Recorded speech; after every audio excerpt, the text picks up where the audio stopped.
मित्रों, आज हम एक विदेशी लेखक मॉरिस फ्राइडमैन पर बात करते हैं। मॉरिस फ्राइडमैन एक ऐसा चर्चित प्रसिद्ध नाम जो एक विदेशी लेखक, पत्रकार और एक शोधकर्ता के रूप में जाना पहचाना जाता है, जिन्होंने अपने कार्यकाल में, जीवन काल में कई ऐसे चिरस्थायी अविस्मरणीय कार्य किए जिनकी वजह से उन्हें याद किया जाता है।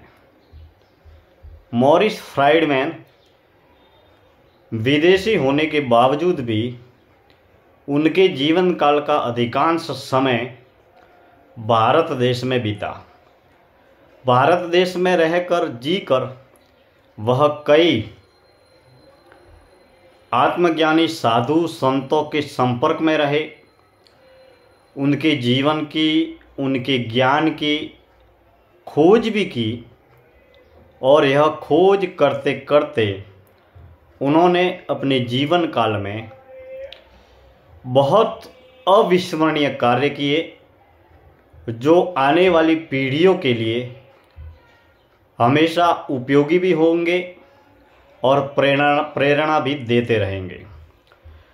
मॉरिस फ्राइडमैन का जीवन अपने आप में एक वैराग्यवादी साधु संत जैसा जीवन दिखाई देता है, जिनका संपर्क और संबंध महात्मा गांधी जी के साथ में भी रहा। मुंबई महाराष्ट्र के महान आध्यात्मिक संत निसर्गदत्त महाराज के साथ में भी रहा। बहुत बड़े आध्यात्मिक संत रमण महर्षि के साथ में भी रहा। इसी के साथ में सत्य के सच्चे खोजी और सत्य के प्रति एक नित्य नया दृष्टिकोण प्रदान करने वाले महानतम दार्शनिक जे कृष्णमूर्ति के साथ में भी रहा। फ्राइडमैन का जीवन एक ऐसे वैराग्यवादी महानतम व्यक्ति के रूप में जाना या पहचाना जाता है, जो कार्य करना चाहते हैं, जो समाज को, लोगों को बहुत कुछ देना चाहते हैं, करना चाहते हैं, लेकिन वह किसी भी रूप में श्रेय लेना नहीं चाहते। महात्मा गांधी जी के साथ में रहकर महात्मा गांधी जी जो चरखा काटते थे, वह चरखा मॉरिस फ्राइडमैन ने ही बनाया था। अब महात्मा गांधी जी के जितने भी जन कल्याण के सेवा कार्य जो संचालित होते थे, उसमें भी उनका बहुत बड़ा अहम योगदान रहा। मॉरिस फ्राइडमैन से जुड़ा हुआ एक प्रसंग याद आता है। वह है वी शांताराम जी के साथ में एक फिल्म बनाई गई, जिस फिल्म में मॉरिस फ्राइडमैन का बहुत बड़ा योगदान था, सबसे बड़ा सहयोग था। और इस फिल्म के निर्माण में मॉरिस फ्राइडमैन ने सबसे बड़ा प्रत्यक्ष या अप्रत्यक्ष रूप से बहुत बड़ा सहयोग किया था। और जब वह फिल्म आखिरी पर्दे पर उतारी जा रही थी, यानी कि फिल्म का समापन हो रहा था, तब मॉरिस फ्राइडमैन को श्रेय देने के लिए, उनका आभार प्रकट करने के लिए वी शांताराम जी और उनकी टीम फिल्म में विशेष आभार प्रदर्शन के रूप में मॉरिस फ्राइडमैन का नाम लिखना चाह रहे थे।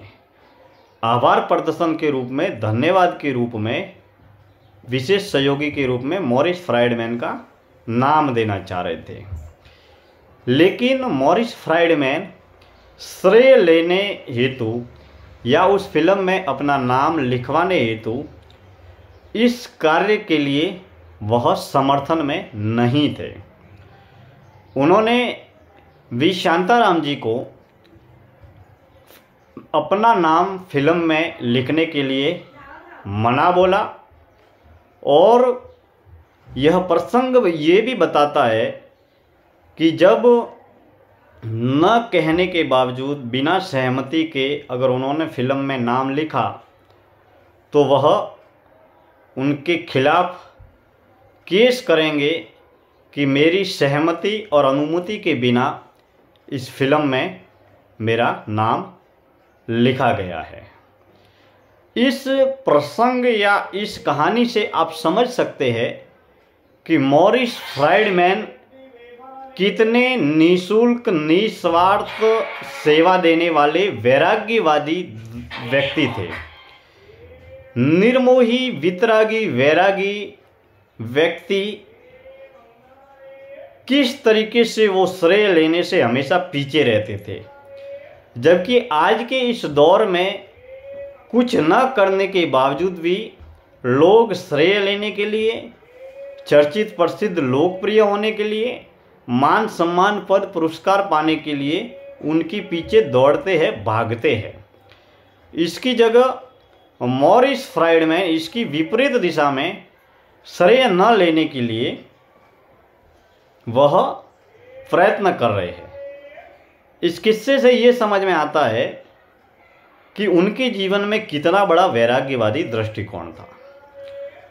मॉरिस फ्राइडमैन से जुड़ी हुई एक और बात जिस पर हम बातचीत करते हैं, महानगर मुंबई के बहुत बड़े आध्यात्मिक संत हुए निसर्गदत्त महाराज।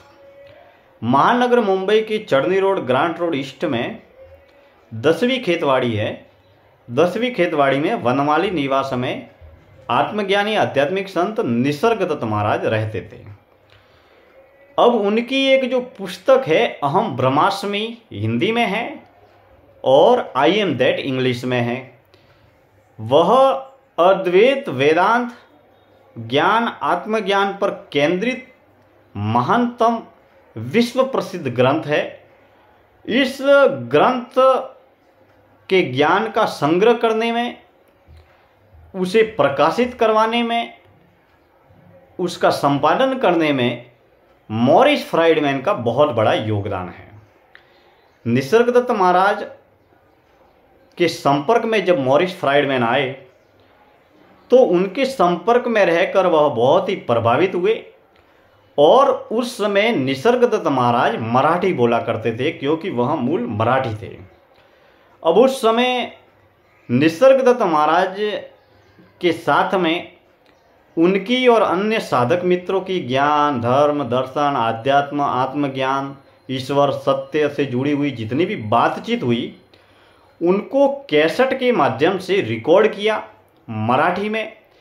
फिर मराठी में रिकॉर्ड करके वो जो सवाल जवाब थे गुरु और शिष्य के, या गुरु या साधक मित्रों के जो सवाल जवाब थे उनको मराठी में रिकॉर्ड करके, प्रतिदिन सवाल जवाब होते थे, वह रहते थे, वहाँ पर जाते थे और उन सवाल जवाब को रिकॉर्ड करके उन मराठी भाषा को धीरे धीरे इंग्लिश में ट्रांसलेशन करके लिखा गया।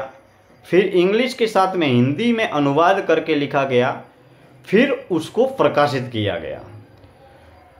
इंग्लिश में आई एम दैट नाम से यह पुस्तक प्रकाशित हुई और हिंदी में अहम ब्रह्मास्मि के नाम से यह पुस्तक प्रकाशित हुई। करीबन 600-700 पेज की यह पुस्तक है। यह पुस्तक मैंने भी पूरी पढ़ी है और इस पुस्तक को पढ़ने के बाद में जीवन के बारे में, ज्ञान के बारे में, आत्मज्ञान के बारे में बहुत कुछ जानने, पहचानने, समझने और खोजने को मिला और हर आत्मज्ञानी को यह पुस्तक पढ़नी चाहिए। हम मॉरिस फ्राइडमैन का तहे दिल से धन्यवाद अदा करते हैं जिसके माध्यम से निसर्गदत्त महाराज का ज्ञान देश विदेश में हजारों लाखों लोगों तक पहुंचा। इस पुस्तक को तैयार करने में मॉरिस फ्राइडमैन का बहुत बड़ा श्रेय है, योगदान है। और इस पुस्तक के प्रकाशित होने के बाद में बहुत सारे असंख्य विदेशी लोग निसर्गदत्त महाराज के संपर्क में आने लगे, वहाँ पर जाने लगे, वहाँ पर रहने लगे, उनका ज्ञान प्राप्त करने लगे। तो इस तरीके से मॉरिस फ्राइडमैन ने अपने जीवन काल में बहुत सारे एक नहीं असंख्य कार्य किए। तो इस धरती पर पर्दे के पीछे रहकर अपना नाम, जान पहचान, प्रसिद्धि, लोकप्रियता, प्रतिष्ठा, पद, पुरस्कार से दूर रहकर अपना नाम और पहचान छिपाकर ऐसे कार्य करने वाले हमारे देश में बहुत सारे लोग हैं जिन्होंने देश के लिए, धर्म के लिए, समाज के लिए, राष्ट्र के लिए बहुत कुछ किया है। मॉरिस फ्राइडमैन के ये सब प्रेरक प्रसंग और ये तमाम तरीके के कार्य देखकर हमें भी हमारे जीवन में प्रेरणा मिलती है कि अहम ब्रह्मास्मि जैसे अनमोल ग्रंथ का संपादन करना और निसर्गदत्त महाराज के अनमोल ज्ञान को हजारों लाखों लोगों तक पहुंचाना, वो भी बिना किसी प्रकार का श्रेय लिए हुए। तो ऐसे ऐसे सत्य के सच्चे खोजियों को जब हम पढ़ते हैं, और वो भी एक विदेशी लेखक, पत्रकार, जिनका जीवन देखकर, जिनके जीवन को पढ़कर हमें हमारे जीवन में भी एक अनूठी प्रेरणा मिलती है। उन्होंने अपना जीवन काल भारत देश में व्यतीत किया।